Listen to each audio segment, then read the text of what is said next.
kehadirat Tuhan Yang Maha Esa, di mana atas berkat dan rahmat-Nya lah saya masih diberikan kesempatan untuk membuat video ini guna memenuhi tugas komunikasi bisnis yang diberikan oleh dosen pengempu Bapak Yahya SEMM. Baiklah, untuk mengefisienkan waktu, langsung saja saya akan menjelaskan tentang materi komunikasi bisnis. Yang pertama, pengertian komunikasi bisnis.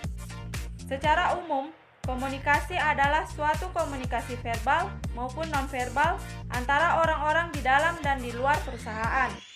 Dalam pengertian lain, komunikasi bisnis adalah cara karyawan berinteraksi satu sama lain untuk mencapai tujuan bisnis tertentu. Adapun pengertian komunikasi bisnis menurut para ahli. Yang pertama, menurut Purwanto 2003, komunikasi bisnis adalah kegiatan pengiriman dan penerimaan pesan antar dua pihak.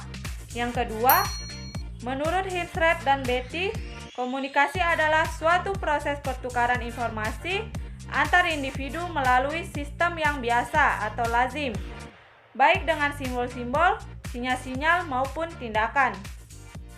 Yang berikut, bentuk dasar komunikasi. Yang pertama, komunikasi verbal. Komunikasi verbal merupakan bentuk komunikasi yang lazim digunakan dalam dunia bisnis untuk menyampaikan pesan-pesan secara tertulis. Contohnya, membuat dan mengirim surat, membuat dan mengirim informasi lowongan kerja. Yang kedua, komunikasi nonverbal. Menurut teori antropologi, sebelum manusia menggunakan kata-kata, mereka telah menggunakan gerakan-gerakan tubuh sebagai alat komunikasi. Contohnya, mengerutkan dahi, simbol dilarang merokok, dan menggelengkan kepala terhadap orang lain. Yang berikut, jenis-jenis komunikasi bisnis. Yang pertama, komunikasi internal. Komunikasi internal merupakan interaksi yang terjadi di dalam perusahaan, seperti komunikasi antar sesama pegawai atau atasan lainnya yang terjadi dengan pihak luar. Yang kedua, komunikasi eksternal merupakan komunikasi yang terjadi dengan pihak luar seperti bersama mitra, pelanggan, dan lain-lain. Yang ketiga, komunikasi vertikal merupakan komunikasi antar direksi tanpa mengikut sertakan bawahan. Yang keempat, komunikasi horizontal. Komunikasi horizontal dilakukan antar satu tingkatan atau jabatan seperti komunikasi antar karyawan yang umumnya tidak begitu serius, sederhana, dan mengandung banyak gurauan. Yang kelima, komunikasi dari atasan pada bawahan. Komunikasi satu ini disebut sebagai komunikasi internal ke bawah, seperti seorang pemimpin kepada pegawainya. Yang keenam, komunikasi dari bawahan ke atasan.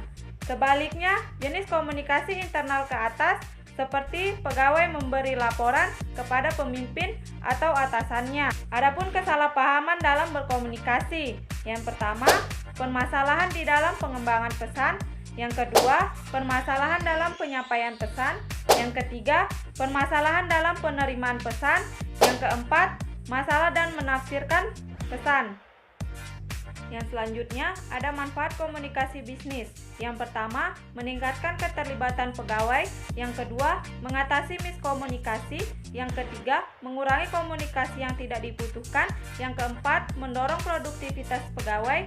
Yang kelima, mengurangi turnover pegawai. Kemudian yang terakhir, tujuan komunikasi bisnis. Yang pertama, memberi informasi. Dalam artian perusahaan bisa membuat iklan lowongan kerja melalui media seperti internet, majalah, bahkan radio. Yang kedua, melakukan persuasi.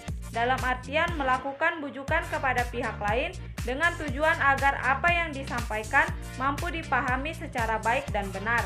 Yang ketiga, melakukan kolaborasi atau kerjasama dengan pihak lain merupakan salah satu tujuan komunikasi bisnis yang tak kalah penting. Melalui jalinan komunikasi ini, seseorang dapat dengan mudah menjalankan sesuatu kerjasama. Baik, itulah tadi penjelasan mengenai komunikasi bisnis yang dapat saya sampaikan.